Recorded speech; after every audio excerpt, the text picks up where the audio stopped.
Saúdo a todos com a graça e a paz do Senhor, amém?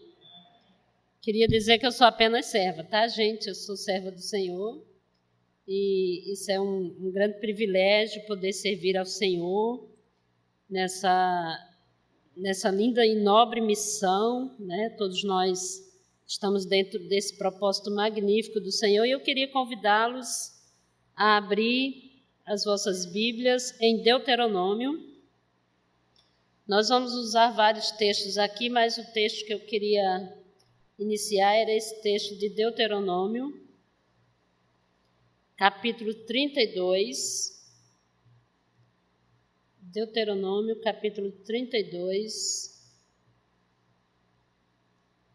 a partir do 44.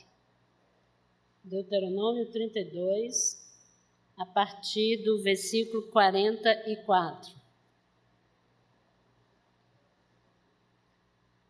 Amém?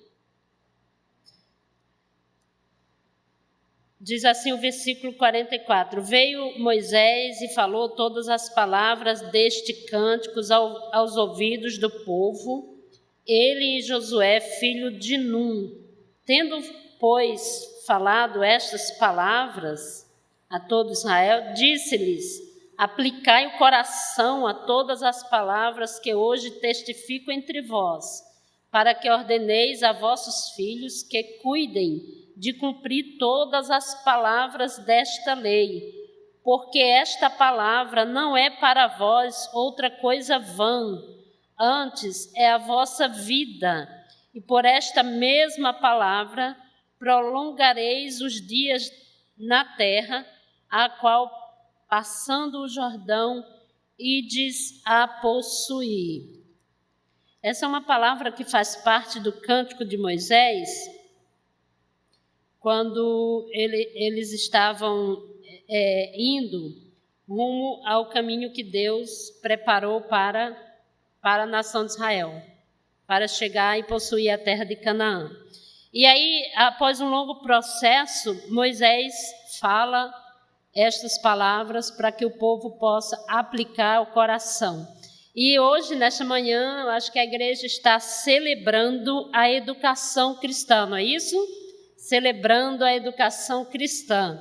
E eu fui convidada para estar falando sobre a importância da educação na descoberta e desenvolvimento do vocacionado, da vida do vocacionado. E todos nós que fazemos parte desse corpo, dessa igreja, dessa comunidade de santos, né, dessa comunidade de eleitos do Senhor, nós estamos empenhados, né, estamos com um compromisso e uma responsabilidade de implantar o reino de Deus na terra. Somos nós que testemunhamos, somos nós que proclamamos as boas novas de salvação para o mundo. Essa é uma missão que Deus deu a todos nós. Eu queria começar falando para vocês sobre... a gente sabe que na Bíblia tem diversos testemunhos, diversos modelos. Até falei para o pastor Wellington, para o Wellington, é pouco tempo para a gente abordar todo esse processo de educação na Bíblia. E eu queria definir educação. Todos nós sabemos que educar é um processo facilitador, ou seja, os educadores estão facilitando a comunicação naqueles a quem eles estão educando. E aí esse aprendizado requer uma série de acontecimentos que nos levam à aquisição de conhecimento para nos habilitar para desenvolver algum projeto. Então, a educação ela é voltada para um propósito, né? Então, nós sabemos que todos nós, quando passamos pela educação, pela formação, nós temos essa incumbência, né, de adquirir conhecimentos, habilidades, pode ser através de métodos, né? Cada um tem didática, cada um tem um meio de aprendizado, né? Você vê... Eu me lembro que eu tinha uns tios, né, lá na roça, que eles não tinham segundo grau, mas eles eram tão inteligentes, eu aprendia tanto quando eu sentava com eles para conversar, e eles aprenderam com a vida, né? Foram aprendendo e desenvolvendo a educação na vida, né? Mas a gente sabe que para ter oportunidades na vida, você precisa ser educado com conhecimento direcionado para algum propósito. Ou seja, quem vai ser médico não pode entrar, não pode fazer um concurso sem ter toda a formação que lhe capacita, lhe habilita para o trabalho que você vai fazer. Mesma coisa um engenheiro, né? Não pode. Imagina se você vai pedir um projeto para a construção de uma casa para um engenheiro que não passou pela educação. Então, o propósito da formação, da educar, é formar. Educação é formação. E formar, já sabe, né? Colocar numa forma, né? É habilitar você para um processo, para um projeto, para algo que você tem a fazer. Ontem um aluno estava querendo falar com ele, tá? Eu disse, você pode conversar comigo ou só com ele? Ele disse, não, é que eu queria conversar. Ele entrou na minha sala, lá na sala, e ele disse, não, é porque eu sou da igreja Assembleia de Deus, eu vim aqui pedir informação, de repente eu já estava na sala de aula, e eu estou muito assim, é muita coisa, eu estou bombardeado com tanto conhecimento, com tanta coisa, e eu sou um líder, e foi exatamente porque eu sou um líder que um amigo que já está aqui no seminário falou para mim que era importante eu estar aqui, eu vim, mas eu estou muito impactada, eu estou assim meio, é muita coisa que eu não sabia, estou ainda organizando as coisas na minha mente. Aí eu perguntei para ele, mas você acha que é importante para você? Não, claro, eu estou assim encantado, estou preocupado de não dar conta de tanta coisa. E a gente começou a falar sobre o tempo que a gente tem na igreja. Quantos cultos tem essa igreja? 2? Contando com a escola dominical, vamos dizer assim que tem 3 cultos, né? 100% da igreja participa de todos os 3 cultos. Então, a gente tem uma igreja que tem a responsabilidade de passar ensinamento, de discipular, e muitas vezes nós não temos uma participação coesa da igreja para que cada um esteja preparado, né, capacitado, habilitado para o ministério, né, para estar junto com a igreja, auxiliando o pastor, fazendo o trabalho, para que a igreja esteja como um corpo completa, né? Como um corpo completo, uníssono na obra de Deus. Então, a vocação, a gente sabe que a educação tem esse processo, mas o que é vocação? Vocação é um chamado divino para o exercício do ministério sagrado que Deus nos confiou. Então, Deus nos dá dons, Ele capacita cada um de nós com os seus dons, e o objetivo dessa capacitação com dons é para o exercício do ministério, é para a obra de Deus, é para a glória de Deus. Então, a educação cristã tem um propósito de nos instruir na palavra de Deus, de maneira que nossa personalidade seja moldada, seja formada, seja burilada, né, pelos propósitos de Deus, pelos princípios bíblicos divinos que nos capacitam para a sua obra, para fazer a sua obra. Então, todos nós, quando falando de corpo, todos nós somos vocacionados por Deus para, como corpo, a igreja tem um chamado, né? E a igreja precisa cumprir a sua missão. E o pastor, que é o líder da igreja, ele precisa que a igreja esteja capacitada para fazer a sua obra. Então, a educação cristã tem esse propósito de nos instruir, de trabalhar. Como que o pastor pode capacitar a sua igreja se a igreja... Imagina que nós temos apenas 2 dias para estar na igreja para nos preparar.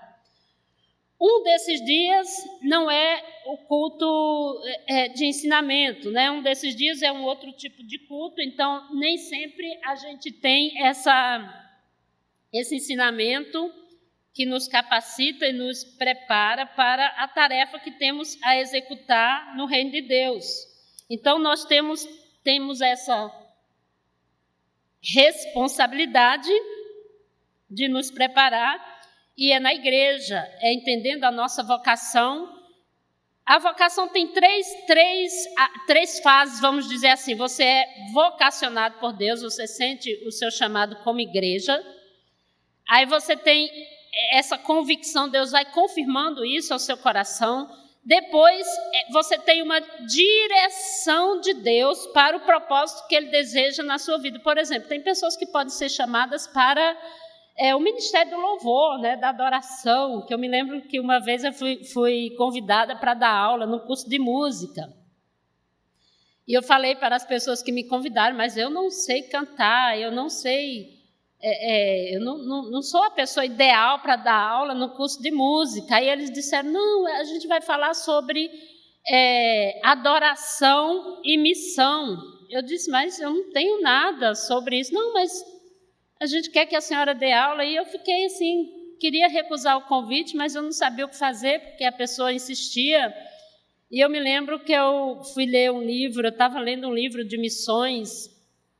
Dentro do livro de missões tinha um tópico sobre missão e adoração. Eu fui procurando no índice, e tinha um tópico sobre missões e adoração. E lá tinha um texto de John Piper. E John Piper dizia que, no final das contas, olha aí para o pessoal do louvor, né? Eu não sou do louvor, e às vezes eu ficava assim, poxa, esse povo do louvor, às vezes fica no louvor, não leva nem a Bíblia, vai lá, canta, depois vai embora, só fica prestando atenção nas músicas que tem que cantar. E eu me lembro até que tinha uma igreja que o pastor tinha uma equipe de louvor que era remunerada para o louvor. E eu ficava pensando, poxa, mas o pessoal é remunerado, o louvor era muito bom, mas a turma recebia para louvar, né? O pessoal não pode cobrar do pastor não, tá, pastor? E eu fiquei pensando, mas o pessoal tinha formação em música, né? E por um tempo eu achei estranho aquilo, mas quando eu li o que John Piper dizia sobre adoração, eu entendi perfeitamente que assim como o pastor é assalariado para estar na igreja, assim como algumas outras pessoas podem ter o seu valor para poder ministrar na igreja, assim também aquelas pessoas estavam fazendo como uma vocação mesmo, eles estavam preparados de tempo integral para aquela missão. E eu achei muito interessante isso, e John Piper dizia assim, no final das contas, somente a adoração no céu vai prevalecer, né? Porque a missão na terra, missões é feita para conquistar pessoas para adorar a Deus no céu, né? Então, no céu só vai ter adorador, no céu só vai ter gente para o louvor, porque no céu nós vamos adorar ao Senhor. Então, os adoradores têm essa missão, e tudo que a gente faz para Deus, e aí, pesquisando, nós descobrimos que a origem da palavra serviço é a mesma origem que a adoração, tá, gente? Então, quando a gente serve a Deus, a gente adora a Deus, né? Adorar a Deus é servir a Deus. Servir é adorar.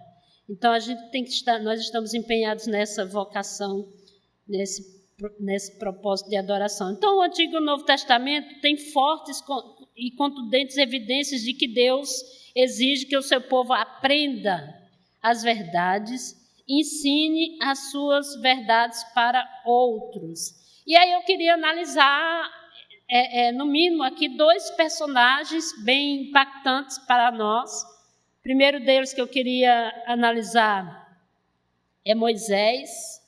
Então, nós temos aí diferentes pessoas em diferentes tempos e com diferentes funções, em ambientes diversos, que foram educadores, vocacionados por Deus para o ministério, e alguns passaram por uma formação secular, depois pela educação vocacional, mas ambos precisaram passar por essas fases da educação na vida de formação para poder exercer o ministério de Deus em suas vidas. Então, nós vamos começar iniciando por Moisés, né? Moisés, vamos especular um pouco a vida de Moisés, pois, afinal de contas, ele é o autor da Torá, ou Pentateuco, e a Torá tinha uma função em Israel. Então, nós temos aí um personagem muito importante para a vida da nação de Israel, Moisés. E o currículo de Moisés é bem interessante, porque ele nasce no Egito, no período que o faraó estava querendo matar os meninos hebreus que nascessem homens, pois aquele faraó que não conhecia José foi para o Egito, nós conhecemos bem essa história. José é usado por Deus lá no Egito para que o Egito possa estar provido na época que o pessoal estava passando por fome. A sua família vem para o Egito. Lá eles recebem uma terra boa, uma terra onde eles podiam plantar. Como José era grande ali no Egito, trouxe prosperidade para o Egito, então o faraó deu a José a oportunidade de escolher o terreno, o lugar onde os seus pais iriam ficar, prosperar. E ali a nação de Israel foi crescendo, eles ficam lá naquele território de Gósen, onde dizem era uma terra muito boa, produtiva. E quando aquele faraó que não conhecia José chega, lá, assume, ele diz que precisa destruir esse povo judeu, que eles estão crescendo muito. Então, eles usam a estratégia que ele pensa é de matar os meninos. Então, Moisés já nasce condenado à morte, né? Já nasce nesse contexto de que os homens deveriam ser mortos. E aí, se você for observar, lá em Êxodo 2, no capítulo 1, vai falar de Moisés, da história de Moisés. Quando você vai lá para o finalzinho, lá no 6:11, já começa, lá no 2:11, já começa a falar de Moisés, já homem, já grande. Então, tem uma fase da vida de Moisés que a gente não sabe onde Moisés, adolescência, a gente não sabe como foi esse treinamento de Moisés. Fato é que aquele faraó que queria matar, destruir os hebreus, ele, sem querer, dizem que ele estava em uma viagem, a sua filha adota, né? Ela vai tomar banho no rio e vê uma criança lá no cesto, e ela adota essa criança. Deus dá uma estratégia à mãe de Moisés, e a sua irmã está lá perto para dizer que pode cuidar, então ela sustenta, né? Então, Faraó acaba sustentando aquele que seria o libertador de Israel. Quando ele queria matar, destruir a nação, para você ver a soberania de Deus, então ele leva o libertador para a sua casa, e ali ele sustenta, ele educa, né? Moisés passa por essa educação no Egito. Então, no Egito ele foi sustentado por Faraó, preparado. Dizem que o Egito era o centro da cultura. Os grandes homens da época saíram lá do Egito, e a missão de Moisés era receber de Deus a lei e escrever para instruir o povo ali naquela caminhada. Então, Moisés foi criado no palácio, educado nas melhores escolas do Egito, e aí é nessa lacuna que a gente tem, porque não era propósito de Deus mostrar para nós esse tempo. Era importante para a formação de Moisés como autor do Pentateuco, como autor da lei, da Torá, mas para nós não tem muito sentido, porque nós temos muito a aprender na outra fase do treinamento de Moisés. E aí acredita-se que a filha de Faraó estava preparando para que Moisés pudesse assumir o trono real. Porém, ela não tinha filhos, né? Então ela sustenta Moisés com essa finalidade. Mas Moisés vai para o Egito como um propósito soberano de Deus de torná-lo instrumento para tirar o povo de Deus do Egito, da escravidão, para a terra que Deus tinha preparado para ele. Então, naquela primeira fase, aí Moisés passa por diversas fases do treinamento. Meir Pilma diz que Moisés passa pelo Egito, que é o caminho de Deus para uma fase do treinamento de Moisés. Isso também todo o povo passa por essa fase. Egito é um lugar de oportunidades, Egito é um lugar importante, necessário, mas não é o lugar definitivo para Moisés. Então, Moisés passa por lá para cumprir o propósito de Deus. Muitas vezes na Bíblia você vai ver diversas vezes o povo indo para o Egito, se refugiando no Egito, e às vezes os profetas de Deus foram usados para dizer: inútil vos é confiar no Egito. Então era importante para algum momento da vida, mas não podia confiar e ficar durante toda a vida refugiando-se no Egito. Então nós temos, por exemplo, o profeta Isaías, no capítulo 31, versículo 1 ao 3, ele diz para o povo, ele alerta Israel, pois ele mostra bem claro que eles procuravam refúgio no Egito, confiavam nas riquezas do Egito, mas não podia ficar, porque eles deveriam confiar em Deus, não podiam ficar lá. Era o caminho de Deus, um objetivo de Deus, um propósito de Deus muitas vezes, mas não era para que eles ficassem lá o tempo todo. Lucas, lá em Atos 7:42, ele diz que Moisés era poderoso em palavras e obras. Então, somente um homem assim, preparado, poderia estar apto para receber as instruções divinas para a nação de Israel. Afinal de contas, a Torá tinha uma função. E aí eu queria falar para vocês dessa primeira fase, essa primeira etapa do treinamento de Moisés. Na verdade, a primeira fase é o tempo que ele vai para o Egito, que a vida de Moisés está dividida em 3 períodos. No Egito, ele passa 40 anos, depois ele vai para o deserto, mais 40 anos ali peregrinando. Então, nós temos aí, na segunda fase, nessa etapa, ele recebe de Deus toda a instrução, para que ele fosse preparado para libertar o povo. Qual era a didática de ensino? Era a Torá. Então, eu só queria mostrar para vocês Torá. Baseia-se no verbo iará, e o verbo iará é ensinar. Então, Torá é a mesma coisa que Pentateuco. Pentateuco são os 5 livros da lei. E nesses 5 da lei, a Torá, nesses 5 livros da lei, tem o propósito de ensinar. Então, Pentateuco é ensino. Torá é, portanto,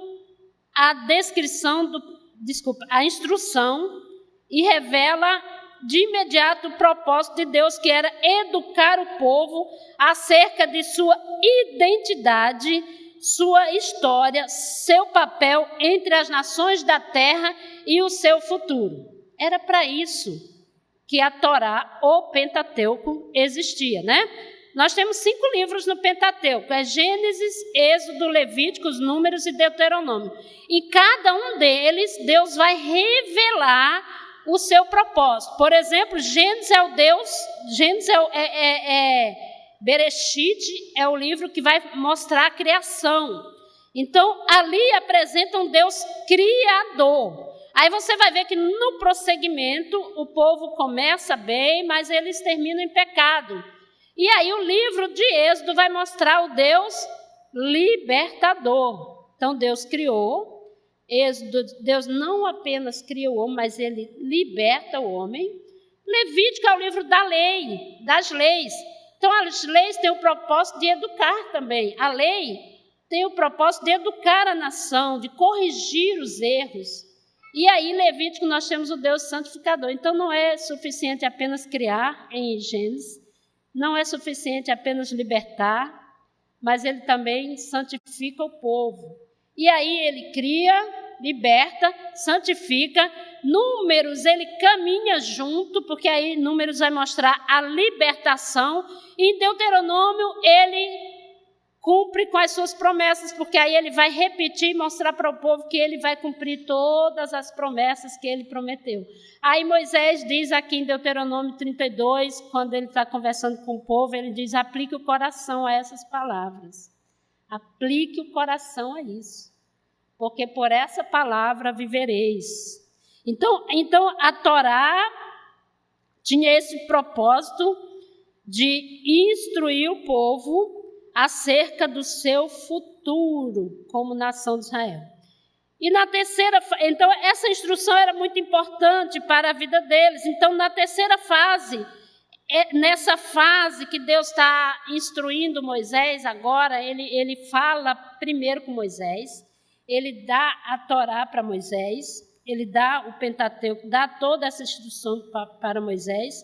Então a Torá era manual de instrução, e esse manual de instrução tem o propósito de guiar a nação de Israel. Então, através da Torá, através da lei, eles sabiam tudo o que deveriam fazer. Eles não estavam inocentes a respeito do seu papel como nação. O futuro da nação estava delineado. É por isso que Moisés vai enfatizar várias vezes: leia essa palavra, ensine para os filhos, se dediquem a elas. Quando Deus vai substituir Moisés, ele chama Josué, filho de Nun, e Josué estava com Moisés todos os momentos que Moisés foi receber a palavra, né, a Torá, foi receber a instrução de Deus. E aí, quando Deus fala com Moisés, com Josué, ele diz: medita dia e noite.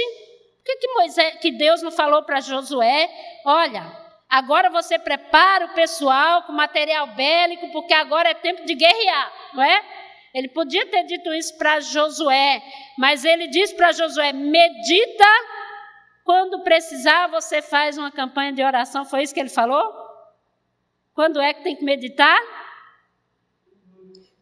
Então, a meditação, a nossa intimidade tem que ser diariamente. Quando o problema vem, você sabe o que fazer porque você meditou dia e noite, você foi guiado por essa verdade. E aí ele diz para Josué: assim como eu fui com Moisés, serei contigo. Olha que coisa linda, né?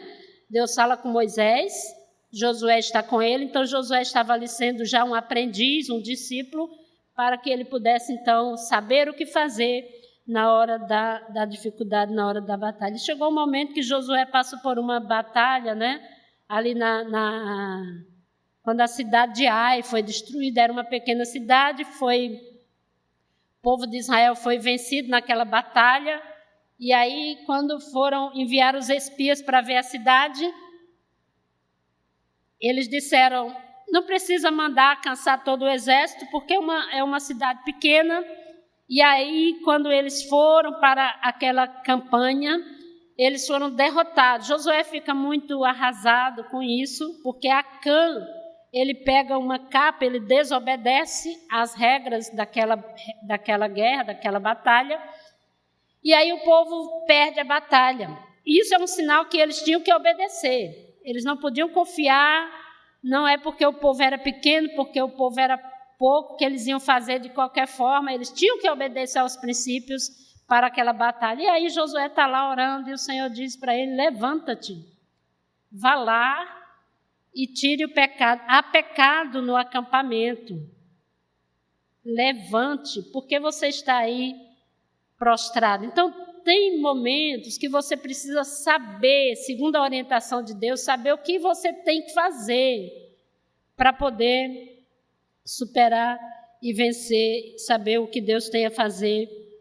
E aí foi um problema grande, porque Josué teve que matar, né, destruir aquela família de Acã, por causa de não ter cumprido, não ter seguido a instrução para aquela batalha. Então, nós temos a prática de todo o preparo, era nos caminhos de Canaã ou nos desertos da vida, né? Então, Moisés recebe todo o preparo, Josué também recebe todo o preparo, tinha que meditar na palavra, e agora era prático. Quando que eles teriam que preparar o aprendizado? Quando que eles tinham que se preparar? Esse aprendizado divino seria, essa educação seria no dia a dia, na convivência com o outro, né? Aí você recebe a capacitação de Deus para poder, então, colocar em prática na vida daqueles que estão nessa caminhada, né? Então, nós temos aí nenhuma orientação divina, ela é inútil para nós. Nenhuma orientação divina. Toda vez que nós temos uma palavra do Senhor, toda vez que nós temos uma orientação do Senhor, nós precisamos entender o que Deus quer nos ensinar. E aí, quando é que você aprende isso? Através da palavra de Deus. Deuteronômio 31, versículo 9, diz assim: esta lei escreveu a Moisés e a deu aos sacerdotes, filhos de Levi, que levaram a arca da aliança do Senhor, e a todos os anciãos de Israel. Ordenou-lhes Moisés, dizendo: ao fim de cada 7 anos, precisamente no ano da remissão, na festa dos tabernáculos, quando todo Israel vier a comparecer perante o Senhor teu Deus, no lugar que este escolher, lerás esta lei diante de todo o povo de Israel. Ajuntai o povo, os homens, as mulheres, os meninos e o estrangeiro que está dentro da vossa cidade, para que ouçam e aprendam, olha aí, ouçam e aprendam e temam o Senhor vosso Deus e cuide de cumprir todas as palavras desta lei, para que seus filhos que não a souberam ouçam e aprendam a temer o Senhor vosso Deus todos os dias que viverdes sobre a terra, a qual ides passando o Jordão para possuir. Então, era condição divina que todos aprendessem. Então, aprender é necessário para todos nós que temos essa missão, né? Estamos aqui como igreja do Senhor Jesus, precisamos aprender. E aprendemos através da palavra de Deus. Quando nós aprendemos, nós entendemos que esses princípios aprendidos, eles não devem ser negligenciados. Nós precisamos pôr em prática, nós precisamos pôr em prática todo o conhecimento aprendido. Como você pode pôr em prática se você não conhece? E o tempo de igreja, eu me lembro ontem, eu conversando com o rapaz, com o seminarista, ele disse: missionário, eu tenho tempo na igreja, mas eu já percebi que o tempo de escola dominical não é suficiente para aprender tudo que a gente precisa aprender na Bíblia. Se o tempo de escola dominical ele estava achando insuficiente, imagina se você não vem para a escola dominical ou para os programas da igreja que te capacitam para o exercício do ministério. Então, às vezes a gente quer que Deus faça um milagre. Eu queria tanto, eu até sei cantar, gosto, mas eu queria tanto ter a oportunidade, eu queria tanto, mas você não se esforça para aprender, né? Então é preciso aprender, ouvir e pôr em prática. Esse é um processo. Eu gosto muito sempre cito com os meus alunos, quando estou dando aula de homilética, sobre Esdras. Esdras era um escriba, e Esdras tem um propósito no seu coração. Esdras 7:10 diz: Esdras propôs no seu coração buscar a lei do Senhor, cumprir e ensinar. Então, a gente precisa buscar, depois cumprir, para poder ensinar. Ninguém pode começar a ensinar sem antes buscar, cumprir e depois ensinar. É esse o processo de Deus. Leva Moisés para o Egito, ele aprende lá, é formado, passa pelo processo da educação secular. Depois Deus tira Moisés, leva Moisés vai para o deserto, lá Deus fala com ele, Deus desce até onde Moisés está trabalhando. Moisés está na sua vida normal, trabalhando, e aí o Senhor desce na sarça e diz: olha, tenho visto atentamente a aflição do meu povo, conheço as suas dores, ouvi os seus clamores, conheço as suas dores, desci para livrá-los. Então ele se apresenta como esse Deus que vê, que ouve, que conhece, que fala, mas que conta conosco, mesmo sendo ele tão poderoso, soberano, ele conta conosco, ele diz, Moisés, desci para livrá-los. E aí ele desce para livrar o povo e convoca Moisés, né? Ali no chamado de Moisés, é tremendo como Deus tem interesse em salvar a humanidade. Mas por que ele não fez isso de outra forma? Ele vai chamar Moisés, Senhor, mas quem sou eu? Não estou capacitado, né? Aí ele diz, olha, vou te capacitar. E ele vai conversando com Moisés e mostrando a capacitação que ele vai dar a Moisés para essa missão. Então, quando a gente se dedica, quando a gente ouve a voz do Senhor, quando a gente tem esse propósito, quando a gente entende que essa missão é para nós, que nós precisamos estar preparados, nós assumimos o nosso compromisso, a nossa responsabilidade, Deus pode nos usar, mas é preciso que estejamos preparados. No versículo 24, ainda de Deuteronômio 31, 24 ao 30, nós temos aqui mais uma palavra do Senhor a Moisés, dizendo, tendo Moisés acabado de escrever integralmente as palavras dessa lei no livro, deu ordem aos levitas que levavam a arca da aliança do Senhor, dizendo, tomem este livro da lei e pondem-o ao lado da arca da aliança do Senhor, vosso Deus, para que ali esteja por testemunho contra ti, porque conheço a tua rebeldia, a tua dura cerviz, pois se vivendo eu ainda hoje convosco sois rebeldes contra o Senhor, quanto mais depois da minha morte.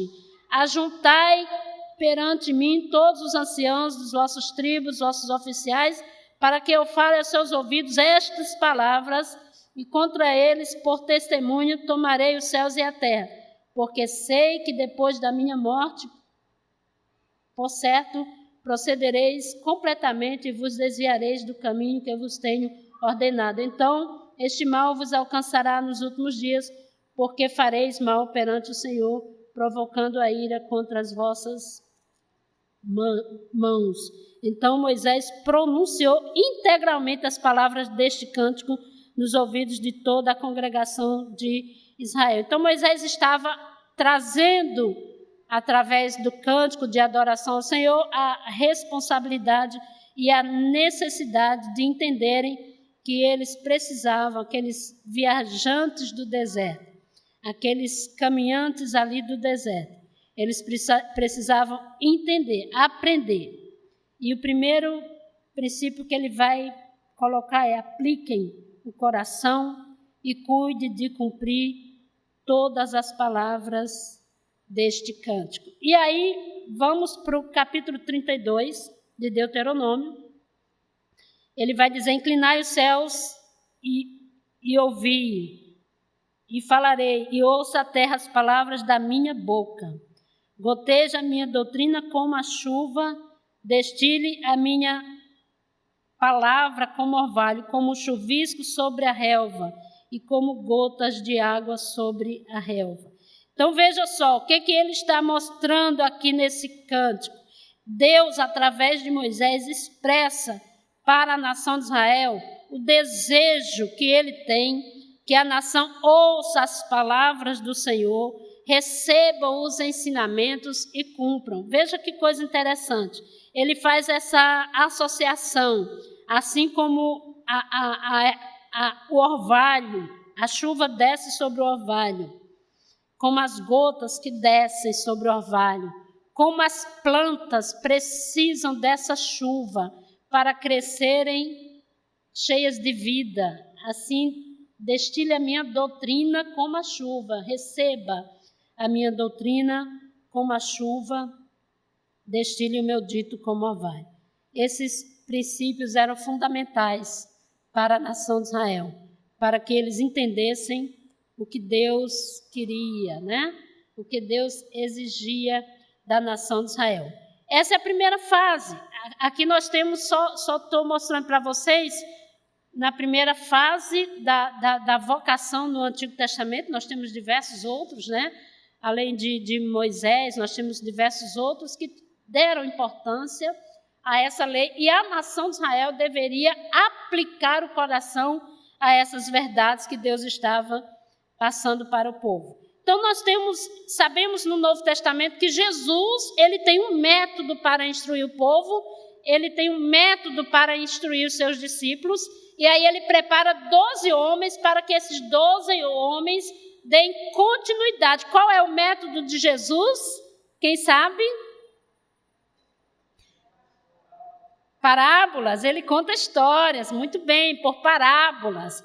Mas nem sempre as parábolas eram fáceis de entender, né? Aí eles perguntam para Jesus, por que tu ensinas por parábolas? E ele diz, olha, é para que vocês entendam. Porque Deus sempre precisa treinar alguém. Veja que ele treina Moisés, para Moisés libertar o povo. Aí Josué está com ele para dar continuidade. Aí Deus vai usando, né? A Hebreus diz, havendo Deus outrora falado muitas vezes, de muitas maneiras, aos pais, pelos profetas. Então ele vai usando métodos, ele vai usando homens, né? E aqui no Novo Testamento ele quer usar a igreja, né? Ele quer usar a igreja, foi assim que ele estabeleceu. E você, como igreja do Senhor, faz parte desse processo. Eu me lembro que um dia estava num congresso e Hernandes Dias Lopes, em 1997, estava pregando, e Hernandes Dias Lopes ele conta uma ilustração dizendo que Jesus morreu, chegou no céu, e aí os discípulos perguntaram, Senhor, os anjos perguntaram, Senhor, como que o mundo saberá que tu morrestes para salvar? E aí Jesus diz, eu treinei 12 homens, mas Senhor, 12 homens, e se eles falharem? Aí Jesus diz, eu não tenho com quem contar. E olha, eles não falharam, porque os discípulos aprenderam com Jesus, e a igreja, a partir dos discípulos, se estabelece. A igreja, então, se estabelece a partir dos discípulos que foram preparados por Jesus. Eles estiveram com ele no discipulado, acho que vai ter alguém falando sobre isso, né? Essa parte do discipulado. E Jesus os chama para junto dele, na intimidade, Jesus prepara-os, porque eles precisavam ser bem preparados por ele, para ir ao mundo pregar e proclamar a verdade. Aí Jesus diz, eu não tenho com quem contar. E você vê que na Bíblia os anjos quiseram, né? Os anjos quiseram anunciar e já havia um grupo na terra. Você vê que naquela parábola ali do rico e Lázaro, o rico pede para que envie pessoas para falar para os seus parentes, e aí ele diz, não, nós já temos pessoas na terra com essa missão. Olha que responsabilidade, né? É a igreja que tem a responsabilidade, porque aprendeu com ele e está disposta a viver com ele. Então, nesse tempo, Jesus, ele, entre os discípulos, ele forma duas pessoas que não dá tempo de falar muito sobre o processo de Jesus para com eles, mas eu queria falar aqui de Paulo, em especial o apóstolo Paulo, que é um exemplo de alguém que recebeu a formação necessária a fim de se tornar um professor da palavra. Ele foi salvo de uma forma sobrenatural, então, da mesma forma que Paulo foi salvo de uma forma sobrenatural, Deus vai trabalhando, ele foi alcançado por Jesus. Quando ele foi alcançado, ele recebe uma profecia, ele ficou cego, né? Ele ficou cego, e Deus manda um profeta dizer lá onde Paulo está, e diz, sabe o que para ele? Diz assim para ele, eu te mostrarei o quanto hás de padecer por amor ao meu nome. Já pensou? Se você tem um chamado de Deus, de repente chega aí você fica cego, de repente vem um profeta, você pensa que o profeta vai dar uma palavra boa para você, ele diz, diz para ele que ele vai sofrer muito por amor ao meu nome. E aí? O que você acha? É uma boa palavra? Você estaria disposto a continuar essa missão? Mas Paulo, mesmo assim, ele foi capacitado no mundo, né, secularmente, vamos dizer assim.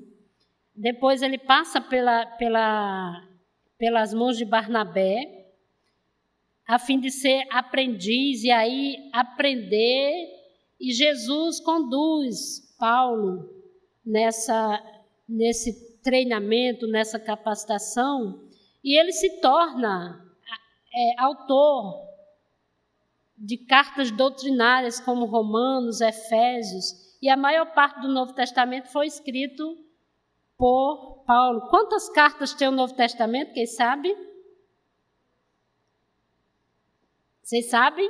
Será que eles sabem, pastor? 27, muito bem. Quantas foram escritas por Paulo? Das 27? 13. Das 27, 13 foram escritas por Paulo. E as cartas doutrinárias, as pastorais, Paulo escreve a Timóteo, prepara Timóteo. Nós temos ali Tito recebendo orientação. Então, essas 13 cartas foram escritas por Paulo. Olha que interessante, né? Deus usou o apóstolo Paulo para escrever o Novo Testamento, boa parte do Novo Testamento. Deus instrui o apóstolo Paulo com toda a instrução que ele tem. Ele escreve o Novo Testamento para nós. E eu queria que alguém abrisse para mim 2 Timóteo 2 e lesse do 14 ao 16. Por favor, alguém lê aí. Pode levantar em alto e bom som e ler para nós. Então veja só. Aí você vê o apóstolo Paulo escrevendo: permanece no ensino que recebestes e sobre o qual tens plena convicção, sabendo perfeitamente de quem o tens recebido, porque desde a infância você sabe as sagradas letras. E essas sagradas letras, elas têm o poder de nos instruir, de nos fazer sábio. Veja o que ele está dizendo aí, de fazer-te sábio para quê? Para a salvação, por intermédio da fé em Jesus Cristo. E aí a gente sabe que toda a Escritura é inspirada por Deus, proveitosa para nos instruir na verdade, para nos repreender, para corrigir o erro. Então, a palavra de Deus, ela precisa ser ensinada. Assim como Paulo ensinou a Timóteo, ela precisa ser ensinada. Todos nós precisamos aprender a palavra de Deus. E aí Paulo diz: permanece no ensino que recebeste. Isso significa dizer que Timóteo havia sido instruído, ensinado, a fim de ensinar também para outros. Então, se você não se esforça para aprender, você não está apto também para ensinar, né? Primeiro, a palavra de Deus precisa ser aprendida, depois ensinada. Segundo, a palavra de Deus nos aprova. No versículo 15 diz: procura apresentar-te a Deus aprovado. Então, a palavra de Deus nos aprova. Como é que você pode manejar bem a palavra do Senhor se você não aprendeu, se você não buscou esse ensinamento, se você não veio para a escola dominical? Então, a palavra de Deus nos educa para a salvação. Permanece no ensino que recebeste, sobre o qual tens plena convicção. Então, ela nos prepara para a salvação, para perseverarmos, porque não é fácil, gente. Não é só porque você aceitou Jesus, veio à igreja, que as coisas mudam de uma hora para outra. A gente passa por processos também. A batalha da carne, né? Os desejos de voltar para o mundo. E a palavra de Deus, ela nos dá a fé que é produzida pela palavra. A fé vem pelo ouvir, o ouvir. Então, a palavra, quando nós ouvimos a palavra, ela gera fé em nossos corações. E a partir do momento que essa fé é gerada, nós ficamos desejosos de conhecer mais dessa palavra. E isso é muito bom, né?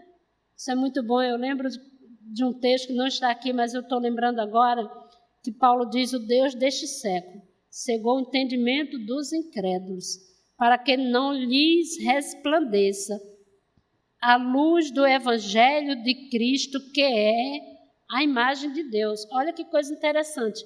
O Evangelho traz de volta a imagem de Deus que perdemos no Éden. O homem não foi feito à imagem e semelhança?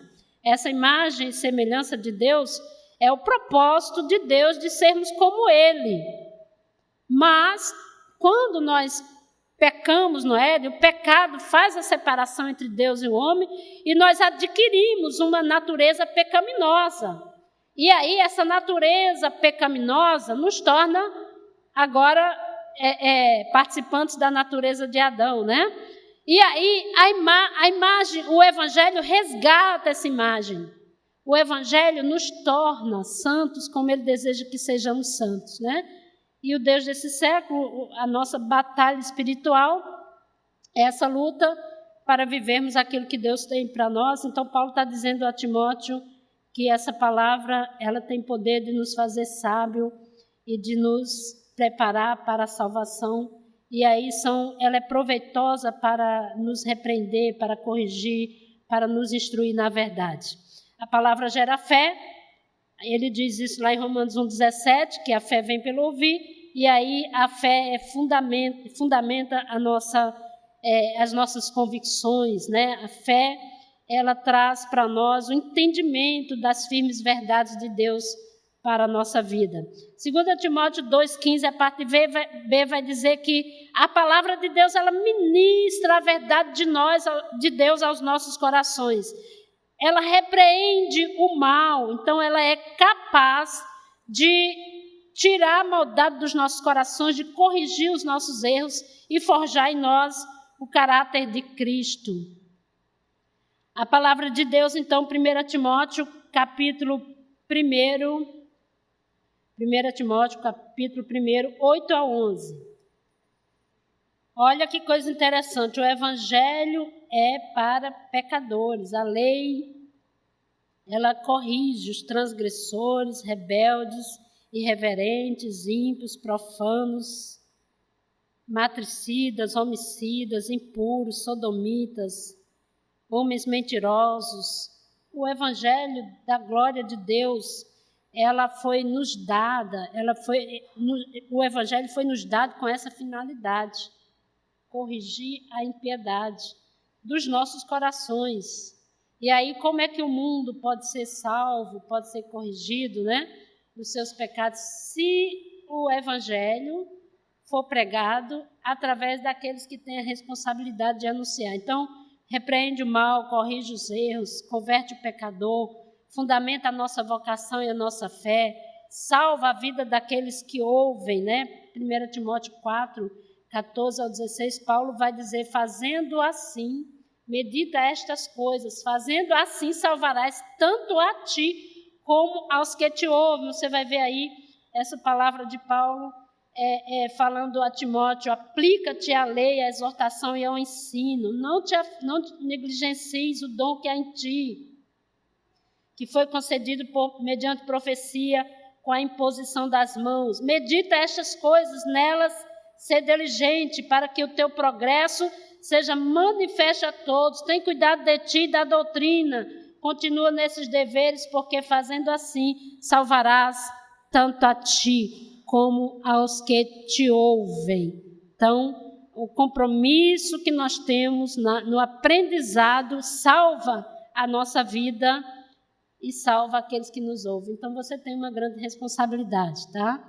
De aprender a palavra de Deus. Então, Deus deseja que todos nós cheguemos ao pleno conhecimento da verdade. 2 Timóteo 2, versículo 4, ele diz, o qual deseja que todos os homens sejam salvos e cheguem ao pleno conhecimento da verdade. E aí a gente já sabe, só para a gente lembrar, conhecereis a verdade. Então, a gente conhece a verdade e a verdade nos liberta. Mas não é só conhecer de ouvir, não é só conhecer em algum momento que você vai para a igreja, é também meditar nessas verdades, é também praticar essas verdades, né? Não é simplesmente, eu estou liberto agora, já a palavra de Deus já cumpriu o propósito dela em minha vida. Você precisa ter essa responsabilidade também com a palavra de Deus. Paulo tinha consciência da sua missão de pregar o evangelho. Ele diz lá em 1 Timóteo 2, versículo 7. Olha o que ele diz lá em Timóteo 2, versículo 7. Para isto fui designado pregador e apóstolo. Afirmo a verdade, não minto. Pregador e apóstolo, mestre dos gentios na fé e na verdade. Então, ele tinha essa consciência de que foi chamado para ser pregador, apóstolo e mestre. Então, Jesus, ele prepara os seus para essa realidade do mundo, para pregar o evangelho, para conquistar o mundo para Cristo. E no seu programa de treinamento, eu falei de Moisés e Paulo, porque eu queria falar desses dois personagens, um do Antigo Testamento que teve a sua importância porque escreveu a Torá, que era o guia, né? Torá é ensinar, vem do verbo yará, que é ensinar, instrução. E aí nós temos Paulo que escreve as 13 cartas, e nós temos as cartas doutrinárias, as cartas pastorais. Então, Paulo não vai falar somente de doutrina, mas ele também vai preparar Timóteo, vai escrever para Tito. Então, nós temos cartas pastorais, ele vai pastoreá-los para que eles ensinem a outros. E aí nós sabemos que quando Jesus, ele chama os seus, ele faz um convite, a vocação é um convite, vinde após mim, e eu vos farei pescadores de homens. Então, só para encerrar, possivelmente vocês vão ouvir na parte do discipulado, quando Jesus chama os seus, ele faz um convite, significa dizer que um convite você pode aceitar ou recusar, né? Quando você é convidado, você tem se você não quer, muitos foram convidados e não quiseram estar, né? Não fizeram as coisas de acordo com aquilo que ele desejava que fizesse. Talvez, tantas vezes você é convidado, mas você fica olhando para você mesmo, olhando para a sua própria capacidade, você tem os seus planos e muitas vezes não dá atenção ao chamado de Deus na sua vida como igreja, né? Vinde é o convite.